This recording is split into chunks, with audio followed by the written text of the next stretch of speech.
When gamers think back to copyright infringement in retro games, their minds seem to collectively go to one place: the Revenge of Shinobi.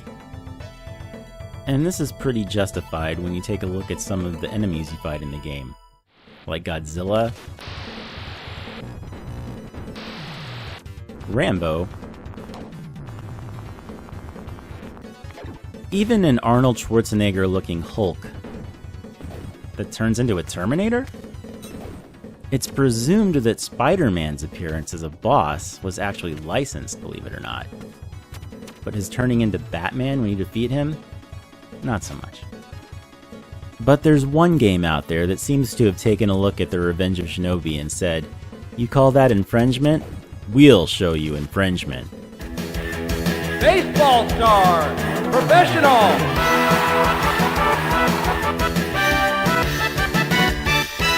Does Baseball Stars Professional represent the most brazen instance of copyright infringement in a commercially released video game? It might. It's one thing for SNK's 1990 Neo Geo baseball game to create fictional baseball teams based on actual people. The American Dreams, featuring guys named Babe, Hank, and Cy. You can get away with that. The Battle Knights with Arthur, Lancelot, and Merlin? Sure.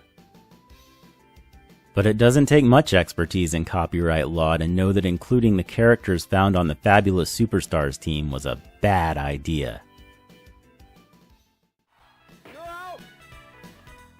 When I first played this game at a Neo Geo arcade cabinet, I glossed over the actual roster until my number 3 hitter came to the plate. Batman? Was this name some kind of a stupid pun? Because he's a guy who carries a baseball bat? This warranted a closer look.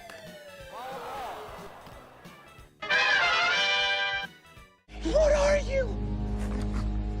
I'm Batman. That's Batman, all right. Actually, maybe it's really Mr. Sinister from the X-Men posing as Batman. Seriously, what's that weird jewel on his forehead? But there's no doubt that the image is meant to portray the hero of Gotham City. Having seen that, I decided to check out the rest of the team. Welcome to SNK Stadium. Both teams look ready to play, so let's get down to the field and watch the action, shall we? So let's get started. SNK must have really loved itself some Sly Stallone, with Rocky and Rambo taking the first 2 slots in the lineup. I love how Rambo is basically just Rocky, but with a headband.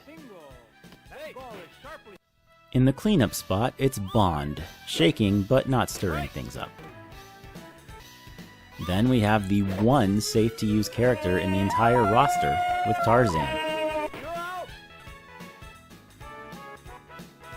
Not as safe to use is Ripley from Alien. And taking us from way in the future to way in the past, it's Shane. You know, the guy from Logan. Batting 8th, it's Dragon. Dragon? As in enter the? If so, this is insulting to Bruce Lee on so many levels. Equally puzzling is Godzilla in the bullpen. He looks like this. Fortunately, the rest of the pitchers aren't quite so hideous.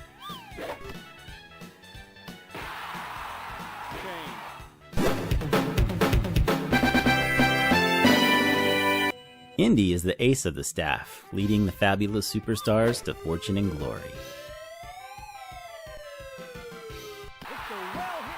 Then comes Mad Max. Use him when you're on the visiting team. He's quite the road warrior. There were way better jokes than that in the Beverly Hills Cop movies, which is where Axel comes from.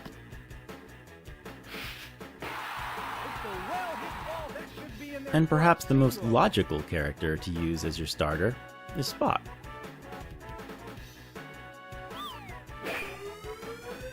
And when Spock needs relief, there's always Vader to complement him as a force in the bullpen. And again, what is with that jewel in the head?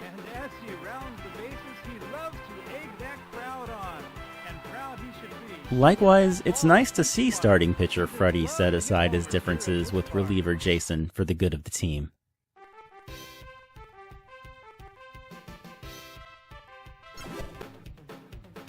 So there you have it. No less than 14 examples of copyright infringement, all on one team. But wait, it gets better.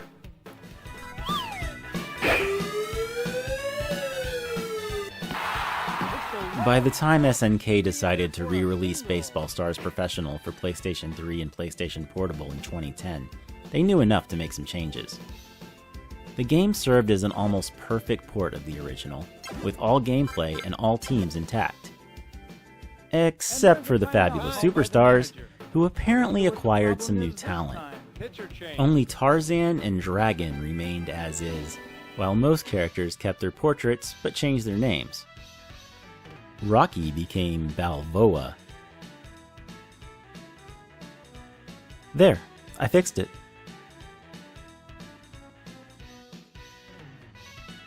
Rambo became Blood, first of his name.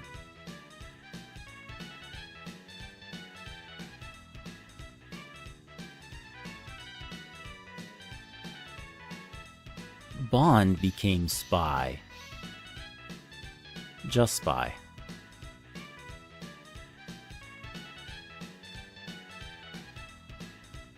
Ripley became Alan.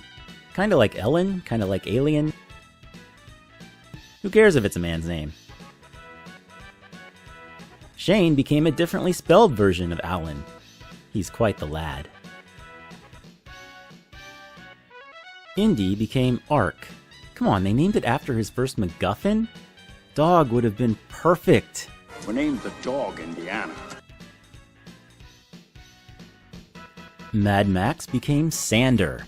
Because Mad Max is good in the sand, maybe? No idea what the reasoning here would be, to be honest. Freddy became Ripper. Functional, but lame.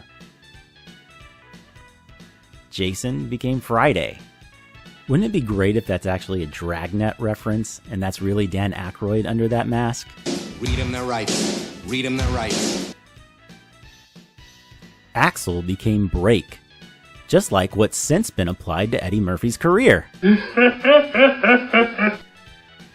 Godzilla became Gojak.